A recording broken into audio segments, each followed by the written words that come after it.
Powered by Arkansas, for Arkansas. This is Inside Arkansas Live. And welcome into Inside Arkansas Live here on this beautiful day here in the great state of Arkansas. I'm your host, John Neighbors, alongside Curtis Wilkerson and Andrew Ellison. Appreciate each and every one of you for making us a part of your afternoon. This afternoon, as you know, not only is today the first of the month, April Fool's Day to all of you idiots out there, but it is also the first Wednesday of the month. So we have to be a Blue Ember Smokehouse here in Rogers with a credible crowd here, incredible barbecue smell. And fellas, you know, we went a long time being together, and then we separated, went our own ways for a couple days.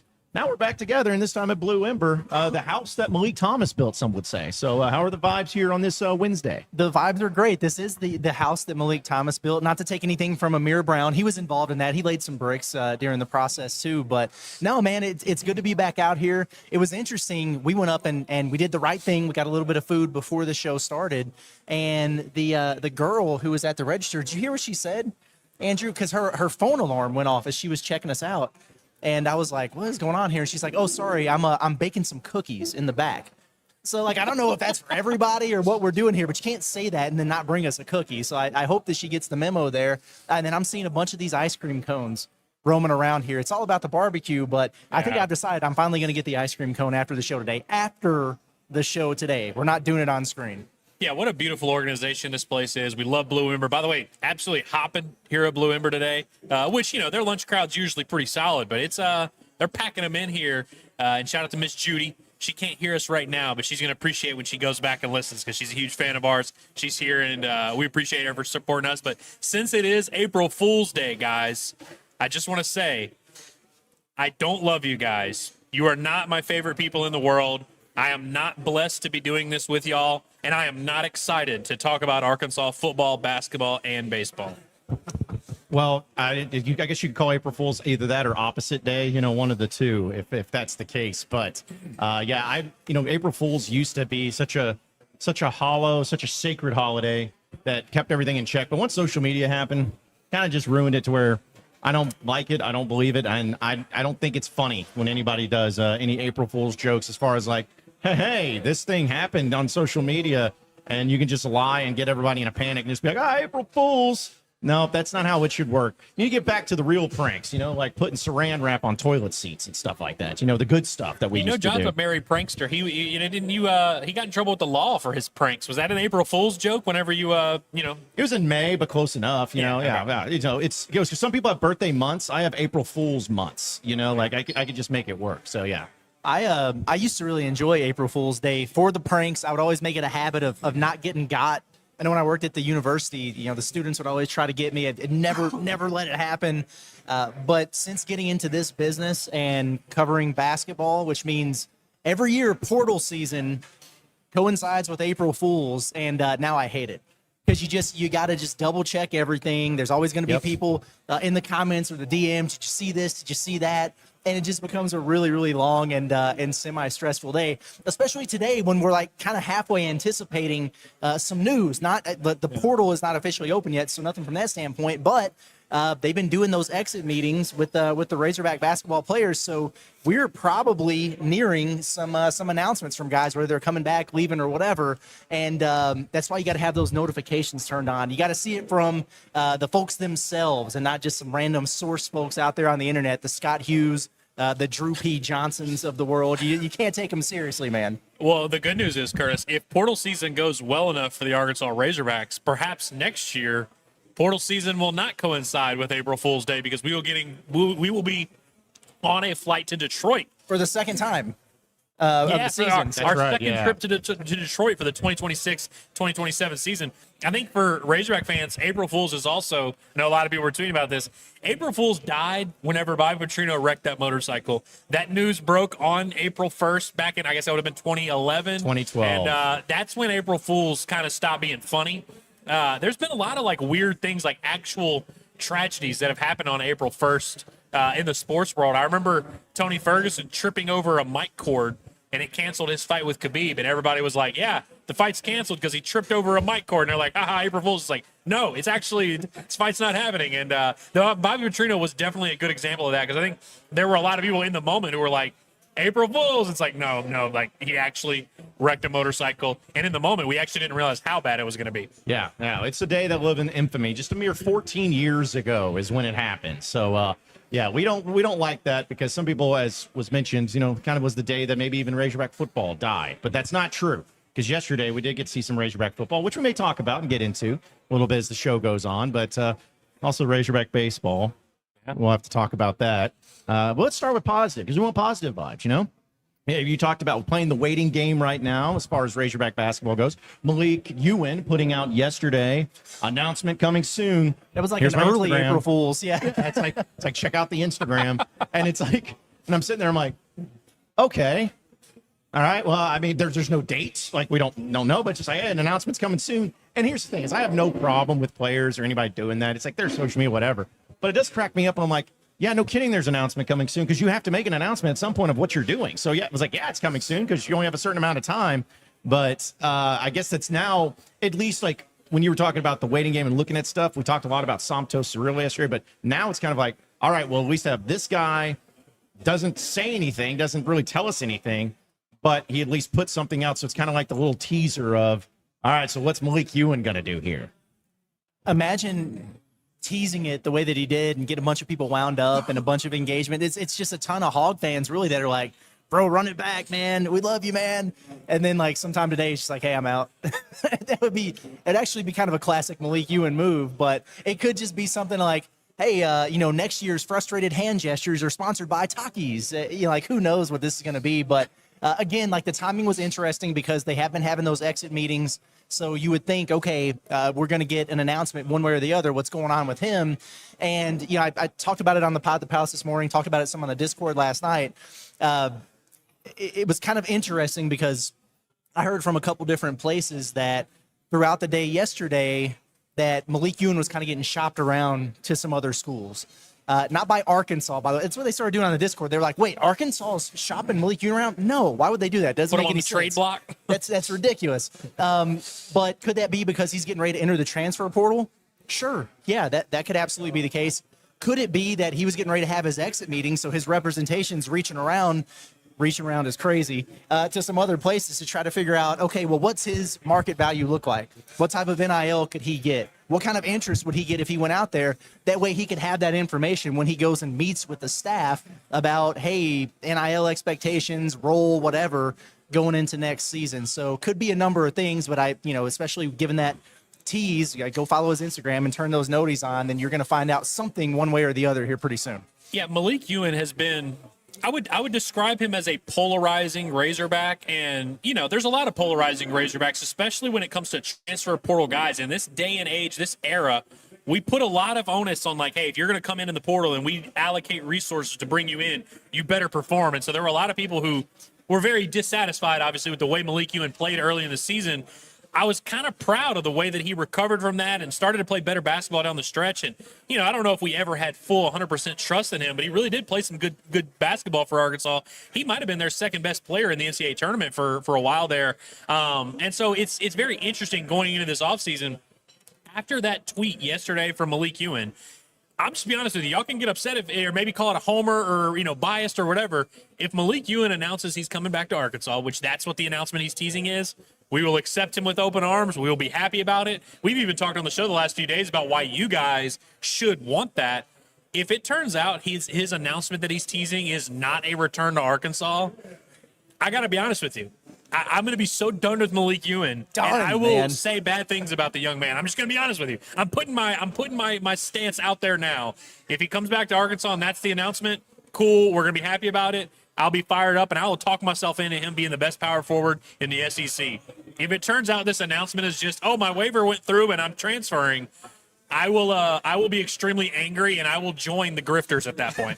Yeah, well, I mean, it's one of those things that, hey, if you're rocking with us, we love you, but as soon as you're out the door, I got nothing for you. I mean, it's going to be one of those situations. So, but we have no date. It could happen during the show today. I hope so, actually. Yeah, it would be kind of great. I guess you just got to follow him on Instagram. I got those noties on. Don't worry. Yeah. I love that boy. That boy hit Do Not Disturb after he made that tweet. He did, man. I guess I still have Audie's Tony noties on because I just got one from him. Audie's Tony noties. I mean, Yeah. What are his Instagram posts looking like these days? Wherever it is he's playing on a given year, just in uni, shooting corner threes, which he wouldn't do at Arkansas. But hey, Yeah, well, listen, that's kind of going to be the first one to drop, and it was amazing. Like yesterday, talking about Somto, and now people are, of course, from other outlets being like, hey, there's a connection there, so we'll see how it all transpires. But I felt like after the last year of Cal, I guess it wasn't his first portal season, because when he got hired, he had a portal season, but it may be his first full season into a portal, how it was handled. We kind of got a little understanding or taste of it. I just wonder, with Muss, it felt like there was at least a little bit of a consistency of like, all right, we know what to expect. Because I guess it was maybe the last year Muss was there, or no, it was the year when they got Chris Likes and Stanley Amude and all that. It seemed like it was boom, boom, boom, boom, boom. And it was kind of early in the process. It felt like that was more of that, but it just makes me wonder, is it going to be this year in the offseason, is it going to be consistent with Cal where it's like, all right, all at once kind of deal, you kind of find it out? Or is it going to be more of a, hey, change it up? Like, I want to know if there's any consistency, any method to the madness that Cal has, or if it's going to be more of just, hey, whatever happens, happens. We're going to do it however we want to do it. If it's one by one, if it's all at the same time, if I'm going to put a video out of my office, whatever it is. But that's what I'm going to be curious about, so that way we can know what to expect moving forward under Cal. Me too. It seems like so far the only thing we know for sure when it comes to the way Cal operates in the offseason is he doesn't move as fast as we want him to, because it feels like we wait and wait and wait, and other teams are, picking up all the players in the portal and they're filling their rosters, and we're like, bro, we don't even know who's coming back yet. So I hope that they speed it up a little bit. I also hope, to your point, listen, the video thing that they did last year was really cool, especially because that whole thing from his first speech went viral about, I met with the team, there was no team. So for him to do that the way he did last year with all those guys announcing they were coming back, that was great. For content purposes, though, it sucked because I would like every guy to have their own day to make their announcement individually. That way we can take advantage of it on the Pod to Palace and talk about it. And what does it mean when it all happens at once? And then when you get both your transfers on the same day, it was like 3 months of going through this every single day, and we had 2 days of actual excitement. Yeah. And I was like, man, what the hell? Like, let's spread this out a little bit here. So we'll see what it winds up looking like. I hope that that every guy gets their day and gets to kind of make their own announcement. But some of these dudes are just very much not online doing that. Like DJ Wagner, when he signed out of Kentucky to come over here in the portal, nobody knew about it. It was just like finally somebody on the staff, I think, told Richard Davenport, like, oh, yeah, by the way, that's a done deal if you just want to put a story out. Some guys make their announcements, some guys don't. But I just think it would be pretty cool, especially you have some guys who've been in the program for a while. Like, shouldn't Billy Richmond get to make his own announcement? The U of A make their own, little graphic and video.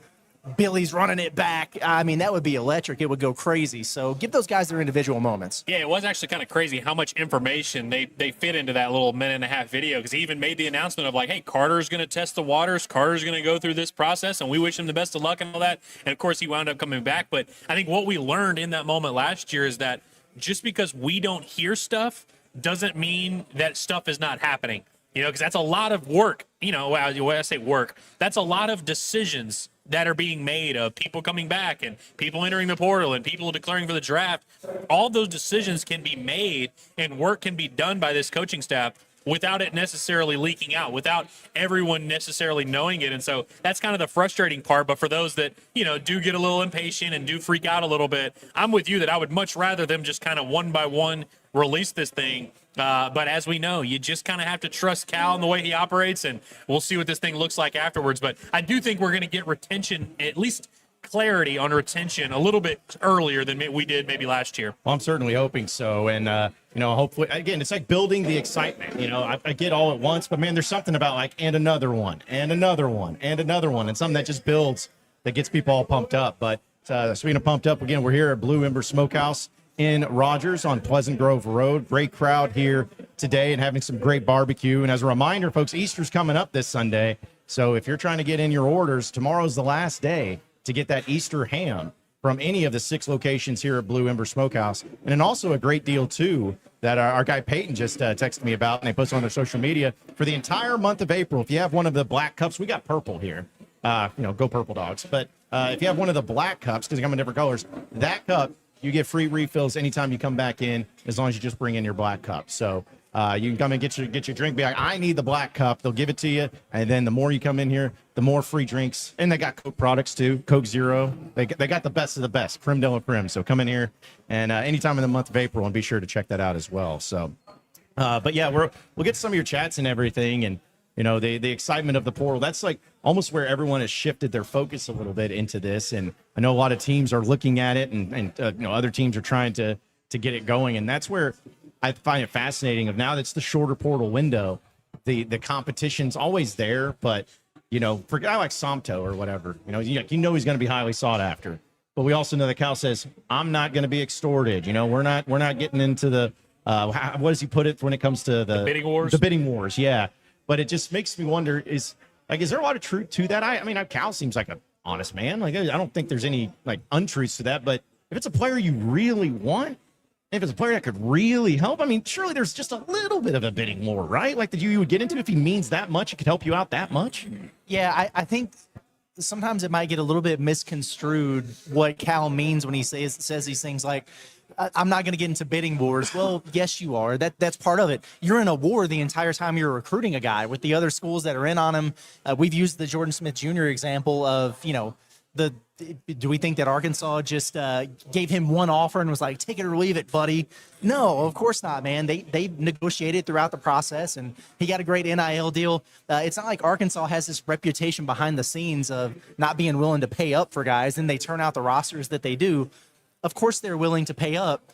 Cal's whole thing is he wants to build his roster in a way to where he doesn't have one guy taking up 50% of the payroll. So when you see the dudes enter the portal that are like the, you know, half dozen players that are like the $4 million men or whatever, Arkansas is probably not going to be in on those guys. He's not going to go to those lengths to get a guy like that if he can feel like he can find value elsewhere for a little bit less. That's all that is. With the extortion thing, which is hilarious, he's John Calipari, man. And basically what he's saying is, I'm comfortable enough with my track record, my ability to recruit, knowing that players want to come play for me and in my program, that I don't have to do the thing where if somebody comes to me and holds another offer over my head or says, I want this much or I'm going to the portal, well, have at it, man, because if you're here for the money, you can go get more of that elsewhere, and we'll bring in somebody else who's going to be better than you anyway. So that's all that is, man. I think sometimes it's hard when you just want to take everything that somebody says at face value, and then why wouldn't you? But you got to understand there's context involved in all these things also. Well, and also if John Calipari went to the press conference and was like, hey, yeah, we've got unlimited money and we can pay any price for any player, well, then what are those players going to do when they get into a room with John Calipari and start negotiate, you know, start having that conversation of what money they're going to have? They're going to say, oh, apparently you've got unlimited money. Apparently this is the place, if you want to make the most money possible, this is what you can do. And I think he's also referenced some other programs might be a little bit more desperate. They might offer you a little bit more money, but if we have a deal in place for you, you're going to get paid to come play at Arkansas, and you're going to have a chance to play in the NBA. You're going to have a chance to play in the NCAA tournament. You're going to play at a high level. You can go on a deep run. You can accomplish everything you want to do. And if guys take that offer and then say, oh, well, actually, I get an offer from someone else that's actually more, I think that's where John Calipari gets into the bidding war thing. But you're 100% right that it's not like he's just not paying up, and he's not even going to kind of, you know, get into some wars here, you know, when he needs to pick and choose his spots. But there is no program in the country, even the ones that you think are spending the most possible NIL, they don't publicly say that. You know, they don't sit there and say, oh, yeah, we've got unlimited money. Hell, I mean, I always go back to the opening press conference that John Calipari had. We all knew Arkansas was going to have money, but what did Hunter Yurachek, the one smart thing he's done? He was like, hey, we don't have unlimited money here. We still need your support. We still need a lot of stuff. Now, obviously, they knew they were going to get a big bag from Tyson, but you don't want that to be your public stance, because then that gets used against you. And it kind of undervalues all the stuff that you do in your program. If the narrative around your program is just, oh yeah, those guys just spend all the money and they that's how they win games, it kind of, you know, devalues what you do on a daily basis, the hard work that goes into it, the coaching, the development, the leading young men in the right direction and all that. And so I think John Calipari has a very good balance of it, contrary to what you may hear from other people. They do have funds. They do have enough to be competitive in this field here. And he's got a track record. And I think also having guys like Darius Acuff, I don't know what Darius Acuff made to play at Arkansas this past season. I know that it wasn't in the top probably 40 of college basketball. I would venture to say there was probably 40 to 50 guys who probably made more. I think that's a good selling point for John Calipari of like, hey, Darius Acuff came here and he didn't take this massive, over-the-top, life-changing bag because he knew if he did his business and he took care of what he was supposed to do, he was going to have a chance to get drafted top 5 overall, which, as we always say, don't trip over pennies on your way to $200 million. I think that's a very prime example. And so I think you can use that against some of these guys. In the year that Arkansas had, should give Arkansas a little bit of leverage where it's like, hey, you might, you could probably make more money playing somewhere else, maybe a little bit here and there, but we're going to give you a pretty good deal and we're going to be fair to you and it's going to be better for you in the long run. Yeah, because, I mean, let's be honest. It still goes back to this. I can understand. This is where my trust factor comes in with John Calipari.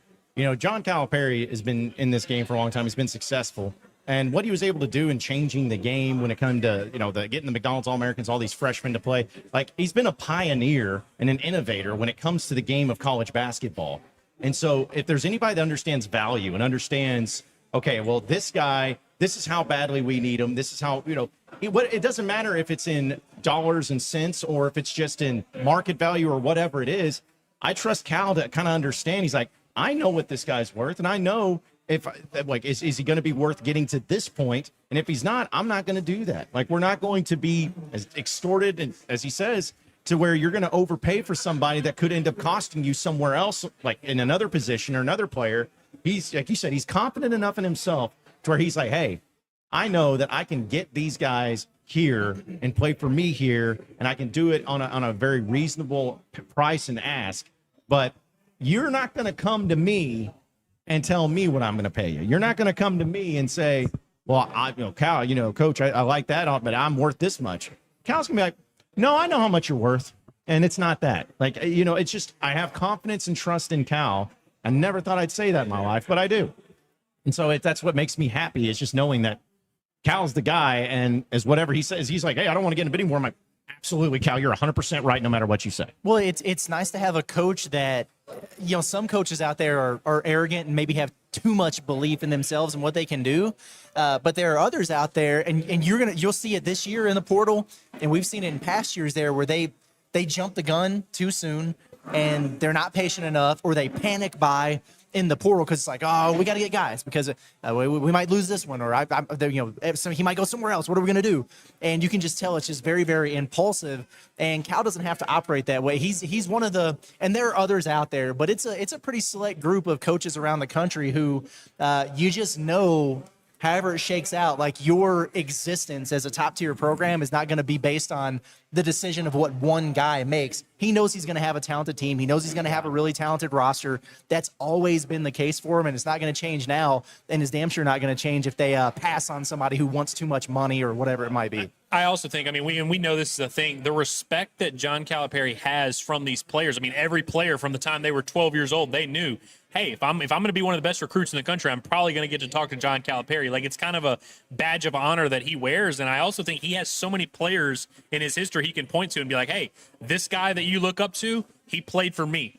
This guy that you look up to, he worked hard for me. He didn't sit here and beg me for more money or do all this stuff. And so I think that's one of those things where I think John Calipari as your coach can also kind of weed out which players really are trying to play at a high level and trying to play in the NBA and trying to play winning basketball and which guys aren't. And so honestly, I understand the premise of losing out on a guy because you wouldn't quite pay up that bag. I get that's a lot of fans' biggest fear and all that. And there are certainly examples of guys who do that, like Morez Johnson, who goes on to be on a really good team, goes to the Final Four, and that's one where you're like, man, wish we could maybe have paid up there. I wonder if Cal maybe, I don't want to say learned his lesson from that example, but I also think there's something to be said about if a guy is really sitting here trying to get every penny out of your university and trying to, as Cal says, extort you. Is that really the guy that's going to come and he's going to play hard for you? Is that really a guy that's going to come and, do everything you ask him to do? Or are you going to have to beg that guy to play? I think there's a little bit of a value to that. Not that it's like this weird thing where you just don't want to pay anybody and you're just going to sit here and play with the power of friendship. But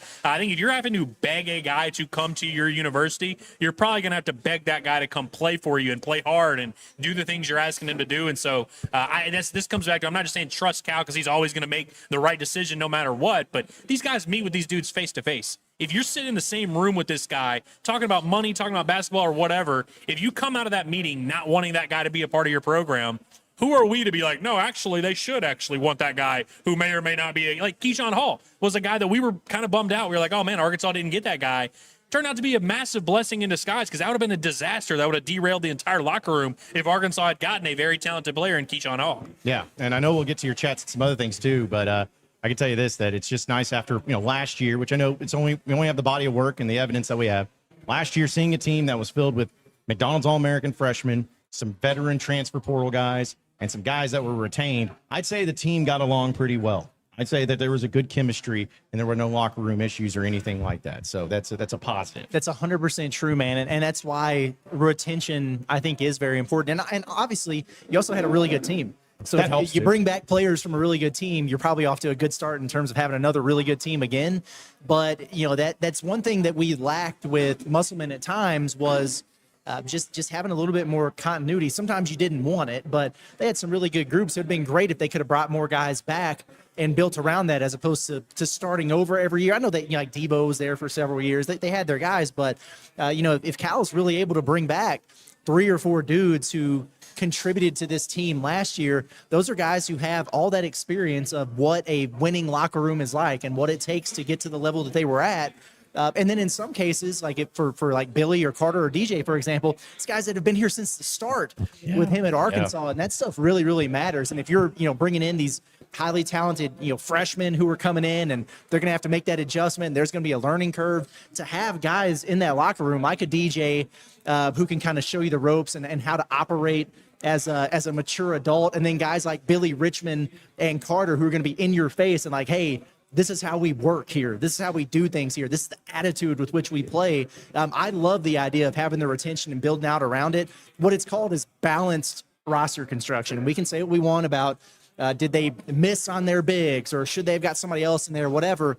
Yeah, maybe so. I think we can look back at that now and say, well, we wish they had better big men. But the way that they put it together between prioritizing the retention and you got the top end draft pick level freshman coming in, you go get your bigs out of the portal. It really is a pretty good method of putting together a roster, and I'm sure that's what they're going to do again. Yeah. Maybe with an extra body or two. Yeah, that would be nice. That would be nice. Because injuries probably are going to happen, but it'd be nice if they actually had it to where if an injury does happen, next man up mentality, and they don't have to worry about it. But we'll get to your chats. We'll get to a lot more, but want to remind everybody that OZK Insurance is the official insurance company of us here at Inside Arkansas, and they are the independent agency, which is the best type of agency when it comes to insurance because they're not just tied to one company. They shop a multitude of A-rated carriers to find the best coverage and price just for you. And right now they paired that with something that we all use, our phones and apps on our phones. A lot of you are probably listening to us or watching us right now on an app on your phone. So you use it, but with the OZK Insurance app, you can see all of your policies under one roof.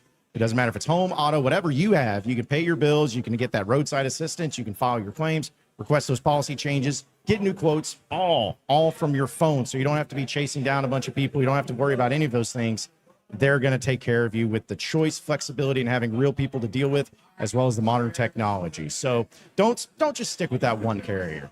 Go to ozkinsurance.com or search OZK Insurance in the App Store or in Google Play. It's a local agency, national level options, one powerful app. That's OZK Insurance. So again, we're live here at Blue Ember Smokehouse in Rogers, just like we are the first Wednesday of every month. Appreciate everybody tuning in. Appreciate everybody listening. I know that speaking of basketball too, we talked a little bit about the dunk contest, but last night was the actual McDonald's All-American game. Yeah. And how about that? Again, so much fun to have interest in it. It's so much fun to see it all go through. But even if you didn't watch the game, I'm sure a lot of people have seen some highlights from it. But how the future Hogs and future pros and future NBA All-Stars fare in this one? They look good, man. We've had some years where Arkansas's had some guys in the McDonald's game, and maybe they don't even play a lot when they're in there. They don't get much from a stat standpoint. There's no way that you could have watched that game last night and then walked away not knowing exactly who Jordan Smith Jr. and J.J. Andrews were. And for that, I'm appreciative. The shots weren't really falling for anybody. And so at first I was like, oh, man, it's going to be a clink show. So I had my ammo already ready. I was like, hey, by the way, last year, Darius Acuff and Malik Thomas, they went 6 of 19 combined and 2 of 10 from 3 in the McDonald's game. And they turned out all right. But actually wound up not even having to do that with these two guys. Jordan Smith Jr., he is his longs are so arm. Sure. His arms That's are probably long. true, too. His arms are so long that it just doesn't make sense. It doesn't even seem real. And, man, he's powerful. He's explosive. When he was attacking in transition or downhill, you just couldn't do anything with him. And he goes about it a different way than Acuff does. He's going to be really fun from that standpoint. And he knocked down a couple threes. Now, he went like 1 of 5 from the free throw line. And the first couple that he took, I was like, good grief. Has this guy ever shot a basketball before? What's going on? Maybe it was nerves or something. I don't know. He shot 70% on the EYBL. But to see him knock down a couple threes, which is going to be a big thing for him, I think was awesome. J.J. Andrews, I thought, really stood out. Yeah. From a physicality standpoint, he looked big in there. He's strong, man. He's athletic, and he knocked down a three. I think he's still kind of working his way back from the wrist injury that he had, but in terms of absorbing contact and getting downhill and finishing in traffic, he looked really good. I love the way that he was defending. Mr. 6'7", Tay Kenny was bringing the ball up the floor, and in the first quarter, J.J. Andrews like leaving his man to go trap him at half court. They had Tay Kenny in hell. He didn't know what to do, man. And so those two guys, in games like this, it's like a big exhibition. It's a dunk show, whatever. They were really getting after it defensively. With Jordan Smith Jr., when his man would get the ball, and Jordan Smith's down there in a stance, and his arms are as wide as the entire court, and you could kind of tell that the ball handler would just look at him and be like, nah, I'm not even really going to try. Like, I'm just going to give it to the next guy, and we'll see what happens. But they looked good out there. I thought both of them stood out. Most of the lists that you've seen come out, it's like, who were the top performers at the McDonald's All-American game? Both those guys were listed. I think Jordan Smith Jr. finished with 15 points. JJ had a dozen. Both of them were on the glass really well. I'm excited about it, man. They got toughness. They got defense. They're going to be good players at Arkansas. Yeah, those are grown men. They are adults. They are yes. physically ready for SEC. They are physically ready for high level basketball. I'm already. It's April 1st. I am already sick of the Acuff comparisons for these freshmen. I understand why people are going to do it because you just witnessed a generational freshman, and now whatever freshmen come in, you're just like, okay, can these guys be generational too?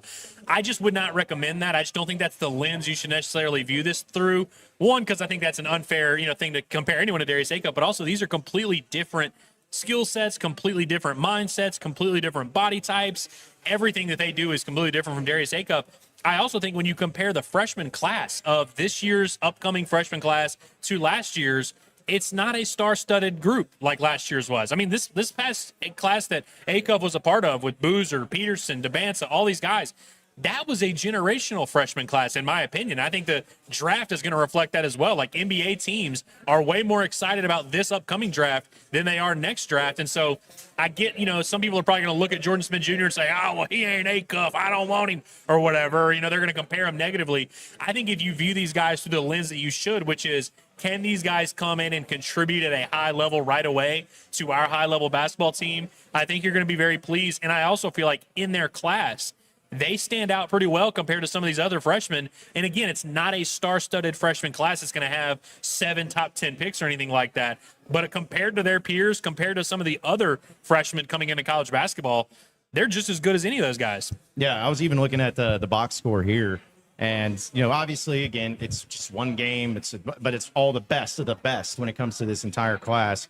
And the one thing that made me very happy is Jordan Smith Jr. led the team in points, rebounds, and assists, and was tied for the most steals on the entire team. A team that is filled with a bunch of 5-stars, bona fide dudes, and the guy that you heard is the number 1 point guard and all this in this game, and all the major stats, he led the way. Like, is that going to mean that, next year he's going to do all the same things? I don't know. It'd be pretty cool, but it's just nice to see that in the small body of work that we have, at least going up against high-level competition, this was a guy that on the biggest stage that he's probably been on to this point, he showed out, and he was the leader in all the major stats from last night, too. You know what else I liked is right before the game, right before tip-off, they had Jordan Smith Jr. on the mic. They interviewed him at midcourt. It was him and Tyron Stokes, but just extremely well-spoken. Like, you get in there and you're in an arena like that, and you're on ESPN, and there's a camera and a microphone in your face. Some guys aren't prepared for that. They get nervous. They get uncomfortable. Heck, there are even guys on the Razorback basketball team this year who had been doing it all season, but we were doing the locker room interviews. It's not that they're jerks or, stupid or anything like that. But it's kind of an uncomfortable deal for some people. It's like when you had, what was it, like speech class or oral communications or whatever. It's like, oh, go talk in front of the class. It's like, I think I'm good there. Jordan Smith Jr. sounded like a pro, man. Yeah. It was awesome. I really enjoyed that. And then J.J. Andrews led all scorers at halftime. They did him for the halftime interview there on the sidelines, and it was kind of the same thing. So just from the way that they played, the way that they talked, the way they carry themselves, they come across as professionals. I think it's a great representation of what you want in a Razorback basketball player. I was just really impressed all around with both of those guys. Well, and they got to sit there and watch two really high-level freshmen come in and have awesome years for Arkansas. Two guys who also great ambassadors for the university, carry themselves with a certain professionalism. Those guys sit there and watch that, and they're smart. They can identify that and say, hey, that's good. I want to do that. And so they kind of just know what to do. And so when they get to Fayetteville, they're going to be around some other adults like a Carter Knox, like a Billy Richmond, like a DJ Wagner. They're going to fit right in, and they kind of know they're able to do that and just fit right in. I have breaking news, guys. Ryan provided a very good take here. He says JSJ, Andrews, and it is supposed to say Torre, and he corrected it later. And JSJ, Andrews, and Torre are ultra athletes. Acuff and Leak were ultra skilled. Both can be effective in their own ways. I think this is a very good way to put it. And it's not that those guys are not skilled, and I don't think that's what he's trying to say either. But it's in terms of just having that college basketball ready body. Both of those guys have that. Now, Acuff, I would say, definitely had a body that was built for war. He was a stud right away. But Malik Thomas had to put on some weight. He kind of had to grow into his own a little bit, get some of that grown man strength. The skill set was already there. I think with these guys, they have NBA-ready bodies, honestly, at 18 years old. And the skill set is only going to get better. It's crazy how much growth you can have. You may look at a guy, last year on the EYBL, I'm sure some of these guys looked at him and tried to figure out their skill sets. They're going to be completely different players this summer, and they're going to be completely different players next summer. And so you take guys that have the right mindset, have the right athletic profile, and have evolving skill sets a little bit. I'm very bullish on what Arkansas can do with their freshman class. And as we spoke about yesterday, I think Abdou Toure is a guy that Hog fans are going to be very pleasantly surprised with, and you shouldn't be surprised. I mean, he's a legit 5-star, but I feel like he's flying under the radar a good bit just because he wasn't in there for all these festivities yesterday. Well, and it's kind of like what I know we've all talked about, and I think most fans understand this, but, there's different ways to skin a cat. There's different ways to be successful. I just want whatever these guys, especially at the freshman level, when you're getting these high-level guys, whatever that they're really good at, whatever has made them a 5-star, I want them to come into Arkansas, and hopefully, as weird as it is, hopefully they're just here for 1 year because that means that they were incredible. But in that 1 year, to continue on that strength. If their strength is three-point shooting, then I want to continue to see great three-point shooting. If their strength is getting to the rim, if their strength is like what Acuff was, just a guy with the ball in his hands that can do it all. Whatever it is, just continue to do it. And that's what kind of gets me excited. Is like, man, just looking at these guys, if they just bring their strengths and continue to build on those, obviously develop the other parts of their skills too. But talking about, I think what you talked about, Curtis, was with JSJ and his defensive prowess. It's like, it's not to say that he can't do offense, but it's like, his defense is such a strength of his.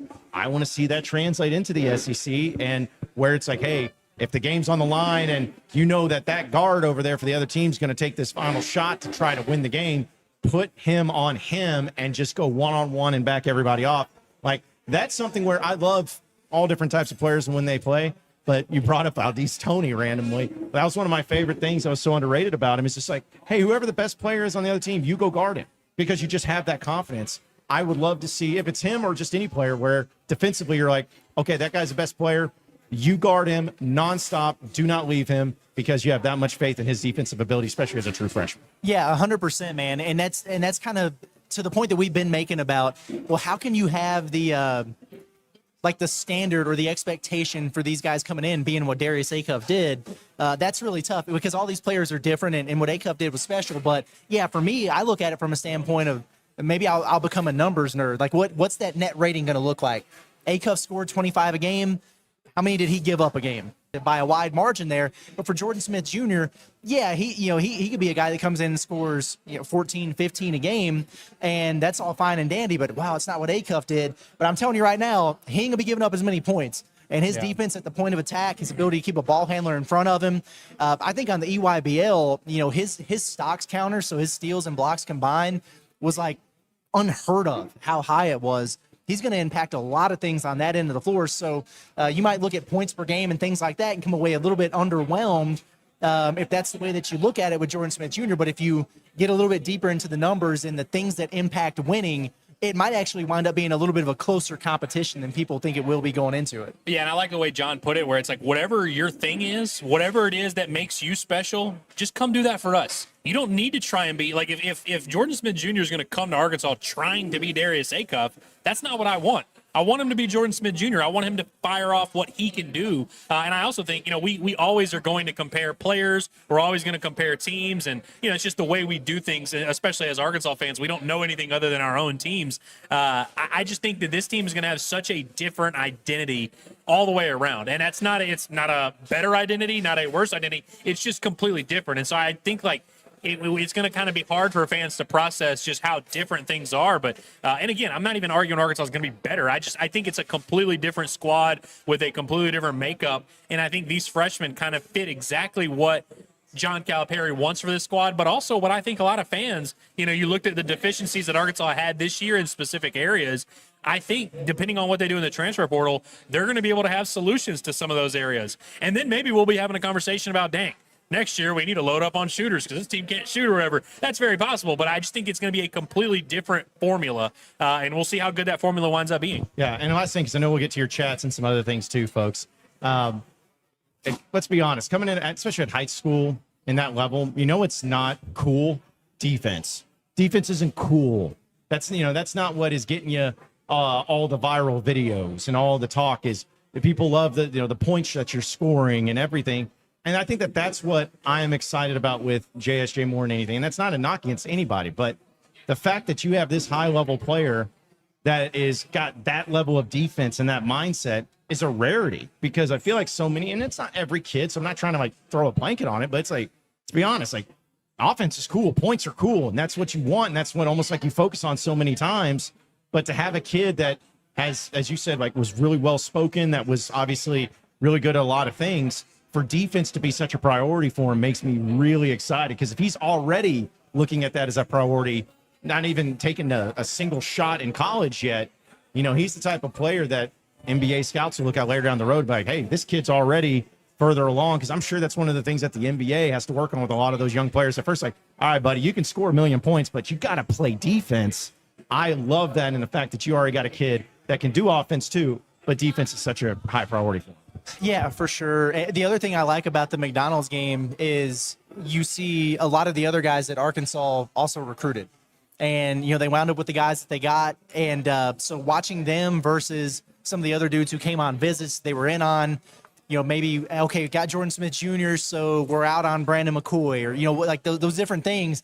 And then just going, would I like to have that guy? Do I like Jordan Smith Jr. better? That's kind of been a fun little game to play. I will say, based on last night, I like Jordan Smith Jr. over pretty much every other guy that they recruited there. Now, one who really impressed me that's going to Arizona, Caleb Holt. He was a guy that visited in Arkansas. I remember right after that visit, there was a ton of smoke about the Razorbacks might get this dude, and then it died down pretty quick. He's a hooper. He's going to be really good. But you guys remember the Ratliff twins, the dudes who were going to USC? Yeah. We were talking about that for a while. Nah, man, I am okay with missing out there. Arifan Gianni, the big fella, you saw him because that was during that camp thing. He's huger now, and he was like a cone out there. And in fact, he got switched off on Jordan Smith Jr. on a pick and roll and got absolutely cooked and taken to the basket. I'm sure Kelvin Sampson will get him in shape and everything, but looking at that now, thinking, boy, we would really have all our eggs in that basket, as opposed to what they're going to do now, which is go build out a new front court. I'm cool with missing out on that one. There's a couple guys out there who are still available that would be neat, but I like where Arkansas is at from their decision-making standpoint, the ones that they got so far. Real quick on that guy that I saw, I still think there's some people that were about to call the American embassies of saying Godzilla's coming, because that dude was so massive when he was walking up, and it's those are the type of impressive people. But that's, again, goes back to Cal, man. It's just any player, doesn't matter if you're guard, doesn't matter if you're big, doesn't matter anything. You're just going to be in on a lot of these guys. And it also made me laugh, too, because somebody brought it up to my attention. Arkansas basketball may one day, maybe we do it in the summertime, split your all-time starting 5 of juniors. Darius Acuff Jr. Oh, yeah. Yeah, they got Junior. Nick Smith. Nick Smith, yeah, he's a junior. I guess Billy Richmond's a third, though, right? So we That can't. counts. Yeah, we can throw him in there. Yeah, That counts. we can make it work. Ricky Council was the fourth, so we got That's there. one. So, anyways, we have to put together a list of the all-time Razorback greats who have juniors, and you're about to. Again, not the same name, not the same player, but it's kind of funny that both back-to-back years, both players, number one point guards coming to Arkansas, both are juniors. So tell us what they do. I do like that. But yeah, to your point, Curtis, I think it's a reminder of just how none of these guys are finished products at 18. Sure. And again, I think this is a just substantially worse class overall. And so I think there's going to be some Hog fans early in the year who are kind of like, I don't know if these freshmen really are up to the standard or whatever. I think if you compare them to their other peers in their class, they compare pretty favorably. And it's just going to be interesting because, again, this Arkansas team is going to have a different identity, but also college basketball. All of these teams are going to have a different identity. There's not going to be many teams in college basketball next year who are powered by freshmen that win at a high level. I'll just go ahead and tell you that. Yeah, no, not at all. Not at all. Well, again, folks, we're live at Blue Ember Smokehouse in Rogers. Appreciate everybody coming in. Appreciate everybody tuning in. And we got a lot to get to, but we will get to your chats. But before we do, I want to remind everybody that Hickey Hull Law is the official law firm of us here at Inside Arkansas, because we know there's a lot of things that you in your life have to deal with, and when it comes to legalities, things that you are scared almost to deal with because you're just trying to live your life, you're trying to work, you're trying to raise your kids, you're trying to put your family together, whatever it is. You don't have time, and there's so many things and so many details that can come out that you want to make sure that you are protected. Well, look no further than Hickey Hull Law, as they're going to take care of you each and every step of the way. And that's why we love our partnership with Hickey Hull Law, because we want to help you every step of the way when it comes to Razorback talk. They're going to help you every step of the way with your legal needs, which is just a little bit more important. But it doesn't matter if it's divorce, custody cases, criminal cases, civil litigation, personal injury, estate planning, you name it, they do it. And they have offices across the entire state of Arkansas in Fayetteville, Fort Smith, Little Rock, and in Mena. So give them a call today, 479-434-2414. That's 479-434-2414. You can also check out their website at hickeyandhull.com. Scan that QR code right there on your screen. It's Hickey Hull Law. Things are about to get better. All right, so we will get into, I know, some baseball talk, too, because we're going to use that as part of our Alumni Hall question of the day. I know Andrew's pumped about it. Andrew also is doing a state of the, what did you call it, an address to the fans? Or State of the Union a little bit. Yeah. I mean, it's just the return of our award-winning Calling All Casuals stream, which has always been fun, and hopefully we will have more casuals. And I mean that seriously. I don't say that as a knock. Like, more people that are casual baseball fans who maybe haven't been super tapped in because of basketball or whatever, hoping to have more of them. We need everyone. We need the entire state of Arkansas if we're going to turn this thing around. And so hoping we'll have a little bit more support today on the show. Yeah, it's what those people are waking up and, looking at the paper in the morning and be like, wait a minute, Arkansas baseball lost 5 in a row? What's going on over here? Like, Hey, it's only 4 in a row right now, John. 4 in a row. Sorry. Yeah, don't want to count our chickens before they hatch. But either way, let's get into the chat. Appreciate everybody. Super chats get read first. Those are the rules, as we all know. But shout out to Rockinsaw. Love that. He says, Blue Ember rocks. Went to Fort Smith location, had melt-in-your-mouth brisket. Thanks for the recommendation, guys, and WPS. Love hearing that. Dude, it's such a good place. It is, dude. Like, what we had the burn-ins, or I think you had the burn-ins, too. We all down. We all went with the burn-ins, We're man. simple creatures over here. Hey, listen, if it ain't broke, don't fix it. That's right. Incredible stuff. So, yeah, the 6 locations, folks. If you haven't been, you're missing out. You got to make it happen. So, let's see. Some other chats here, too.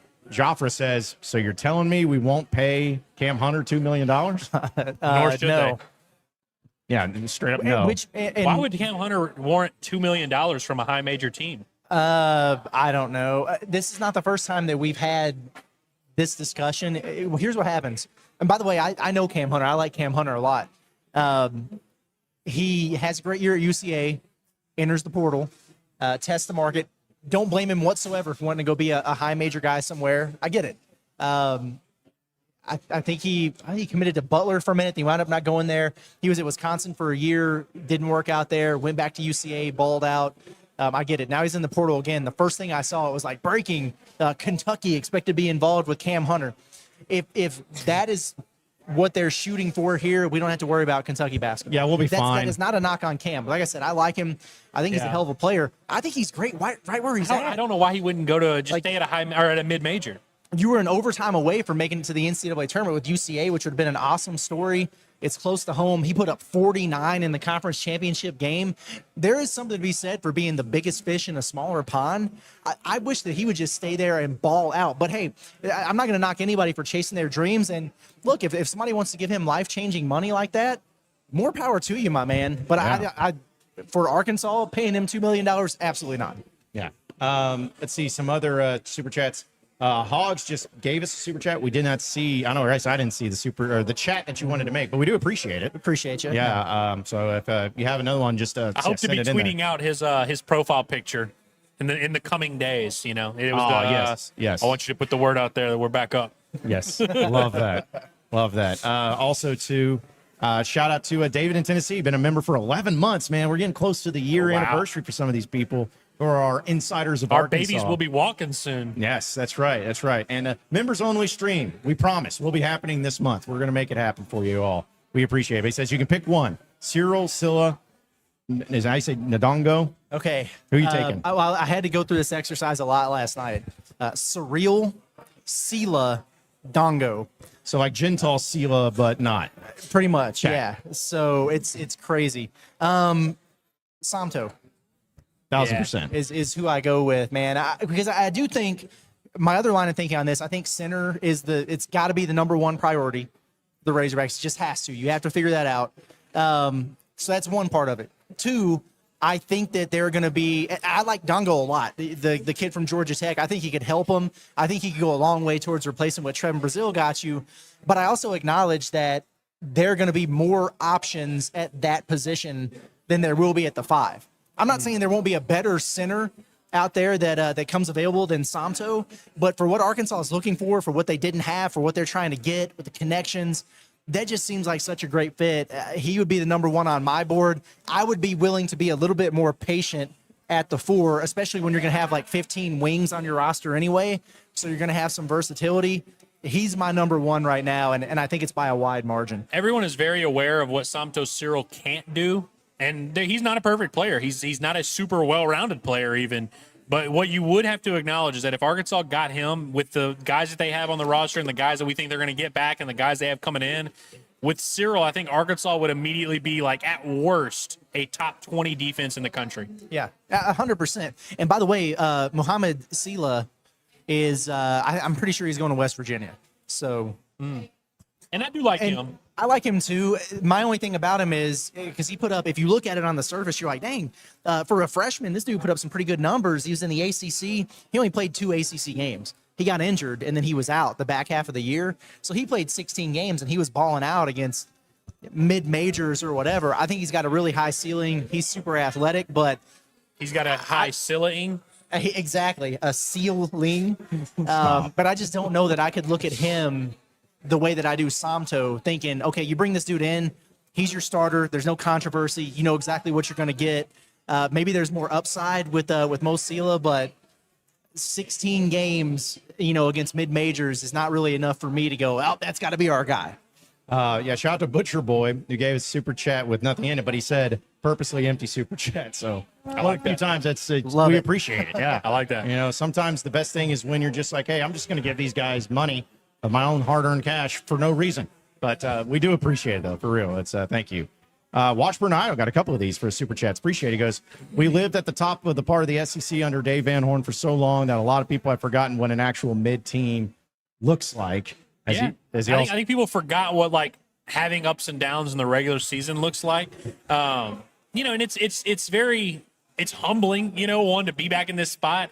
It's also just kind of a reminder of how hard it is to be good, and there's been a lot of years where Arkansas's won 20 SEC games literally, and we kind of just brushed it off. And then obviously if you don't go far in the postseason, it's easy to say, well, they won 20 SEC games, and it's like, dude, it's freaking hard to do that. Like, that's extreme. And, I think Dave has kind of been frustrated with some of that. And so I think we all, of course, would trade a good regular season for a good postseason. And so if that's the way this story wants to go down, I'm all for it. But yeah, what it does is it adds more stakes to the regular season, which we don't want. You don't want to have to go into a weekend series against Auburn needing to win it to feel good about your team. But it is just kind of a nice reminder of how hard this game can be and how hard it is to win at the high level. And I hope it makes fans maybe appreciate some of those other teams that didn't necessarily put it all together. But, I mean, we saw less talented Razorback teams win a lot more games, and I think it makes you appreciate that a little bit more. So as the great Nolan Richardson once said, once you create that monster, you got to feed it. Got to keep feeding it, man. And you got to keep feeding it. And that's fine. You know, everyone should be upset. I hope I'm not coming off where I'm saying like, oh, you shouldn't be sad. You shouldn't be mad that they're losing games. You should. You absolutely should. Yeah. Also, appreciate Walsh Bernard says, I don't have high expectations for this team, but the freshmen look really good, and I'm interested to see how the season turns out if the vets can get it together. I think this is baseball. I believe so. I think it is baseball, which, the freshmen have been really good, and they're putting some pressure on some of these older guys. And, good to see some of Arkansas's vets. You know, Kojal had the huge grand slam. He swung a well last night. Helfrich hit an absolute mammoth nuke again. You had some older guys step up a little bit. Got to get Micah New back in there. He's one of your top older guys. It looks like, fingers crossed, Damian Ruiz isn't going to be out for the year, which is nice. And so that's another older guy you can get going in there. Robinette and Aloy just have to give you something. And if they can't, get them out. It really is that simple. Yeah, can't strike out 5 times. You can't go over 5 with 5 strikeouts, which we determined is a platinum sombrero. That's right. One more, and it would have been the titanium sombrero. Those are not the sombreros you want to wear. You cannot, no. Yeah. Derek, appreciate the super chat. Goes, any chance we make a run at the sniper from Liberty? That sounds dangerous. Says, I know we need bigs, but damn, that kid has the goods. I know there's a lot of chatter out there about how Arkansas is going to go out and add a shooter. I would love for them to, like, I'm not going to do the thing where I'm saying, here's the thing, this team's not going to be able to shoot. They didn't profile as a very good three-point shooting team coming into this year, and look at them. Like, some of those guys were just better than advertised. You can't bet on that happening again. I think that they're probably going to be decent percentage, low-volume three-point shooting team, which is what they always are for John Calipari. So you don't have to go out there and add one. I would like to see him do that. But we got to think about this here for a second, because if they've got to go spend a bunch of money in the portal to bring in an entire front court, and then if you're really thinking you're going to retain all these guys, are we really believing that all of a sudden John Calipari is going to have like a 14-man roster? So I don't think that's at the top of the priority list. They're talking to guys, they're doing their due diligence, because if Malik Thomas does go to the draft, if he does, if he gets the draft grade that he wants and he goes, then you're losing something there. It would make more sense then. But even with that, if you bring back DJ and you bring back Carter and Billy, and so then you've got, Jordan Smith Jr. and you got DJ and you got 5 wings and you got 3 big men, where the hell are you going to put this shooter? Like, where is he going to go? Like, the math ain't mathin'. That's kind of where I'm at with it. But if say Malik Thomas goes to the draft and one of these other guys, whether it's, Carter or DJ or who knows, decides to enter the portal and try something different, then yes, for sure, go get a shooter. Right now, it seems to make a lot more sense for me that whoever that shooter is that they bring in would be somebody who could play the 4 for them, because that's a spot you're filling anyway. Also, too. But I like the guy from Liberty a lot, and he is a sniper for sure. Yeah. Also, a shout out to Drawfra. Appreciate it. Goes, question for all. Is there any SEC bigs that you would want Cal to poach other than Somto if he decided he wants to? The big fella from Texas, man. I can't stand that dude, but it's kind of like, laryngitis. Yeah, get old laryngitis in here. Vokatitis is a monster. He would be the first one off the top. Who else? Anybody from Mark Florida? Mitchell doesn't have any eligibility left, does he? No, Mitchell's done. You know who I don't want is the guy that entered the portal from Florida yesterday, that 7'7" guy that sucks. Oh, yeah. Rue or whatever. Oh, yeah. Let him go to, Western Kentucky or something. I hate to be that guy, but I'm like, dude, if the guy wasn't 7'9", no one would give 2 rips about this guy.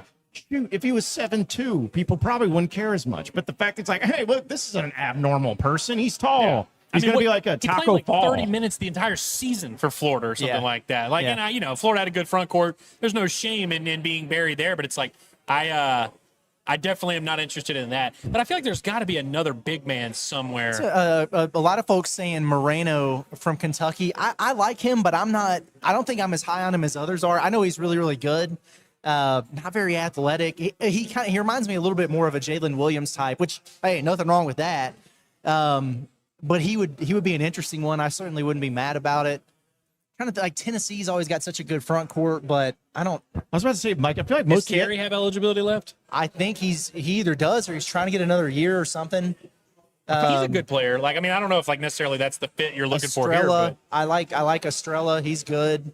So yeah, I mean, there's a good handful. I just felt like there were so many teams in the SEC that were just smaller. You know, like not to say that they all were that way, but you know, like A&M, Missouri, Vanderbilt, they were just didn't have any big. So yeah, the select few. Again, yeah, for Somto, but yeah, that guy from Texas would be pretty cool. Like, you know, I mean, he's a beast, man. He's a beast down low. A few more here too, because I know we'll get to our alumni hall question of the day. B. Laney just says 1 of 2, pretty crappy for your check to double. Do we know what this means or referencing to? There should be another one. Does he mean like 1 of 2? Oh, like I've there's a got 2 second chats? chat? Or? Oh, I have not seen it if it is there. So sorry, B. Laney, but if you want to elaborate in the chat, we'll try to get to it. So but we appreciate it though, no matter what. We're gonna put a pin in that one, Yes. and we might be back. Yeah. And also shout out to Razorback Lover says, what happened between Helfrich and McCramer?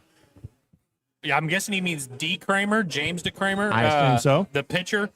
I have no idea. I'm sure he probably didn't execute a pitch and Helfrich yelled at him. I honestly didn't even see. I don't know what you're referencing.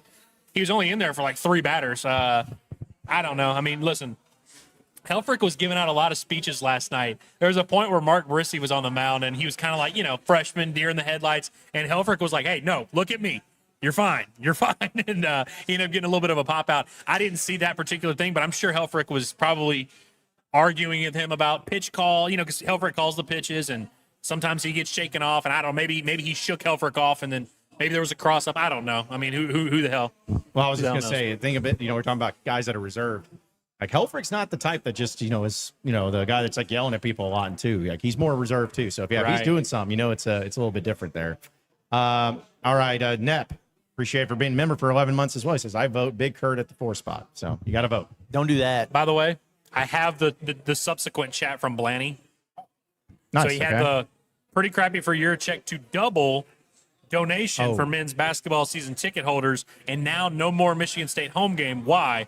More expensive football tickets for 2-win team and Plan D as head coach. Why can't we have nice things? I got nothing to tell you, brother. I'm sorry. That does suck. Now I talked about this on the pod this morning, but I am very frustrated with how that all went down.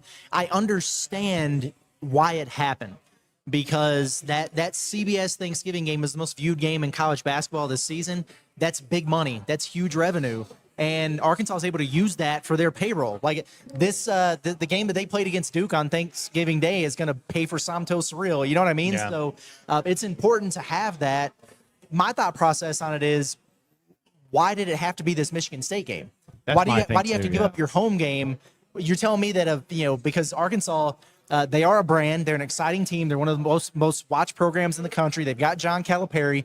They've done this for multiple years. And so you're telling me the only game that they could find with CBS to be able to do this is giving up a home game in Fayetteville to play Michigan State essentially on the road again. I think that's crazy. You're telling me that they couldn't have done this with Kansas or Illinois again, or literally anybody else anywhere else, but it had to be this one. That's what's frustrating. I understand why they did it. But, man, that's 2 years in a row now where, fans have been excited all season about, oh, wow, well, man, Baylor's coming to Bud Walton Arena. That's going to be sick. And then it doesn't happen. Oh, wow, we got to go to Michigan State. That's going to be a tough one, but they got to run it back here next year. This is going to be awesome, man. Michigan State, Tom Izzo coming to town. Oh, no, not happening. And so I'm already hearing about how, well, maybe the next year they're just going to extend it and make it a third. I don't believe that because we keep getting told that and it doesn't happen. So for me, I like the idea of the home and homes. The next one that you agree to, start it at home. Get your home game in, and then let's screw somebody else the next year and play them on a neutral site. You know what I mean? Well, which I don't know if it's the way it is in basketball, and maybe it is, but I remember in football there used to be, and it may still be in place, a rule in the SEC where if you played a home and home, you had to start the series at that person's place. I don't know if that's a thing in basketball or not, but I'd be curious about it. But that's my thing too, is like, it's just everyone was looking forward to it, and it was that would have been awesome, man. And Tom Izzo, who's, there's a lot of great coaches you'll go out there, but it's like Tom Izzo's much I don't like the guy, he's a Hall of Fame coach that, as far as I know, I don't even know if he's ever stepped foot in Arkansas for all I know. Yeah, exactly. So I don't know, man. That's a tough one. On the surface, like if I didn't know that this is happening instead of Michigan State coming to Fayetteville, I would have heard about this game yesterday and be like, dude, yeah, that's sick, man. Like, the Detroit Lions Thanksgiving game is in town, and then you're right after that down the street. That's going to be awesome. So I love it from a basketball standpoint. It does stink basically playing Michigan State on the road 2 years in a row, but it's an awesome game, and I'll be excited about it. My only thing is okay, this happened, whatever. Can you now get a home game that is going to excite us? Because if you don't, and you got 8,000 people in Bud Walton every night for the non-conference games, don't get mad when that happens. Yeah. You know why. But, there's been so much conversation about a series with Gonzaga. Are they going to get that Baylor home game? Are they going to start it up with Memphis and Penny Hardaway? Well, if any of those things happen, I don't want to see Arkansas in Seattle playing Gonzaga. And I don't want to see Arkansas starting in Memphis and playing, at FedEx Forum against the Tigers. Like, get one of these games in Fayetteville, and then, cool, we call it a wash. We're good to go. And we're not counting exhibition games. No, we're not counting those. Like, we got Kansas coming for an exhibition. Nope, that's not the same thing. It's cool, but it's not the same thing. A few more here too. OKC Hog. It's been a while. Says Hero going to be a Hog perfect fit, but I want Allen Graves as our power forward. We need 3 centers. Also, what's up, guys? Been a long time. LOL. I agree that Cyril is a great fit. Graves is a really interesting player. I like him a lot. He was on that team that almost buried Kentucky in the NCAA tournament. He would be a really good power forward to complement that. I agree with Arkansas needing 3 centers. I just don't know if we're going to get that. I don't know if that's the world that we're going to live in. I hope so. Maybe you get 2 centers, and then whoever you get as the 4 is big enough or physical enough to where he could drop down, kind of like Trevin did, but maybe just a little bit more meat on the bones there. Because if you have that, maybe like Malik Euan. Oh well, I mean, sure, Yeah. why not? Also, just again, a few more. Fats by 21 says Ellis. Who will Auburn throw first game? We cooked. No, they're not cooked. I mean, listen, Auburn's coming off getting swept by their rivals at Alabama, who weirdly enough swept Florida, who swept South Carolina. It's just there's a lot of sweeping going on in the SEC. No, this is a big series for Arkansas and Auburn, and they're both 4-5 in the SEC. They were both top 5 last week. Now they've dropped down to top 20. I can't remember the kid's name. The left-handed starter that Auburn has is like Marcano or something like that, but their lefty that they have on Friday nights, which is going to be Thursday night this week, he's pretty good. He doesn't have overwhelming stuff. Arkansas faced Liam Peterson last week, who is a right-handed pitcher that throws 98, has overwhelming stuff, shaky command. This kid at Auburn is the exact opposite. He's like 5'11", lefty, 91, 92. Pretty good stuff. Can make you swing and miss, but he has as good a command as anybody in the SEC. It'll be a nice little challenge for Arkansas.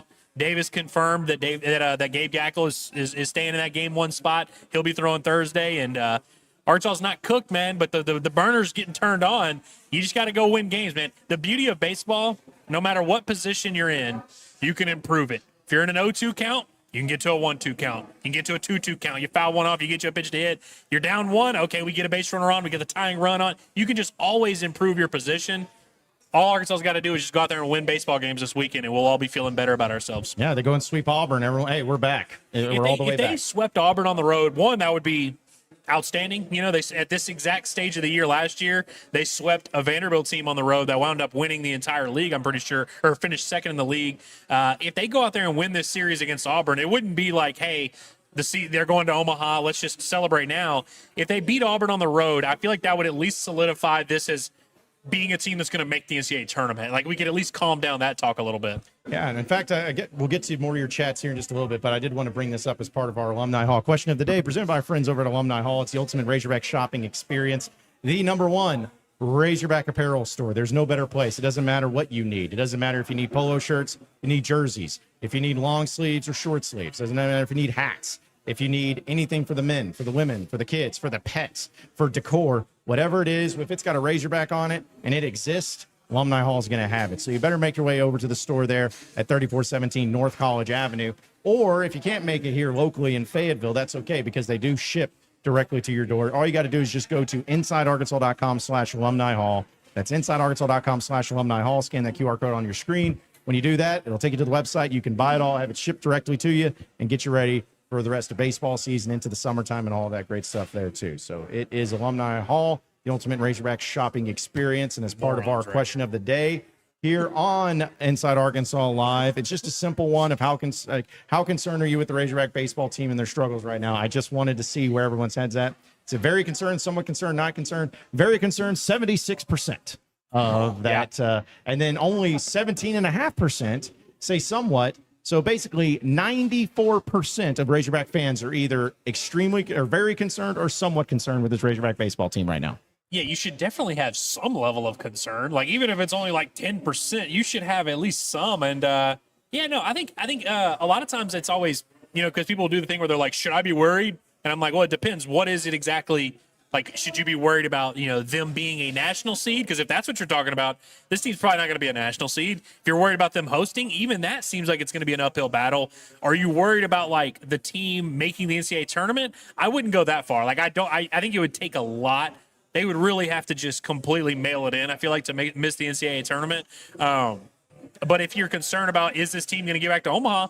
Very valid concern. They certainly don't look like an Omaha team right now. They're not playing. If they're playing like this, they're not going to get back to Omaha. The pieces are there. You just have to stop the bleeding at some point so we can really evaluate where we're at and what this team can do and see if they have some sort of identity together. But, yeah, I would say very concerned is fair. I mean, team's 4-5 in SEC play. I can't even remember the last time they were under 500 in SEC at, like, really any stage of the season. Yeah. And what's the funniest thing? It's at the top of the leaderboard in the SEC is Mississippi State at 7-2. Their two losses are to Arkansas. Make it make sense. Go figure. Yeah, it's crazy. When that also, because I think there's a lot of people who, like, at this point have talked themselves into where, like, they can't see a path forward for Arkansas.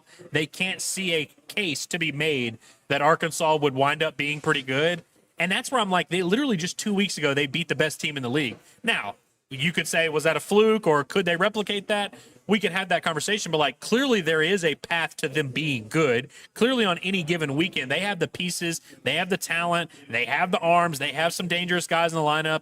You're just not getting all of those guys to play their best ball at the same time, and that's the challenge that this team faces. But it's not like this is an inept squad that doesn't have the horses. I've also seen people doing the thing where they're like, oh, it's NIL is the reason why they're losing because they just didn't have enough NIL money. That's bullshit. You all got, come on. Yeah. They've got plenty of money. They just have to play better baseball. It's okay. Yeah, simple as that. Simple as that. So begin 3 o'clock today. Ellis will be doing a live stream with a little State of the Union address dealing with Razorback baseball. So you guys can yell at him when he's trying to give you some spins and some reasons to be positive too. Because it's not all negative. I mean, most of it is, but there's reasons to believe that this team can turn it around. They got plenty of time.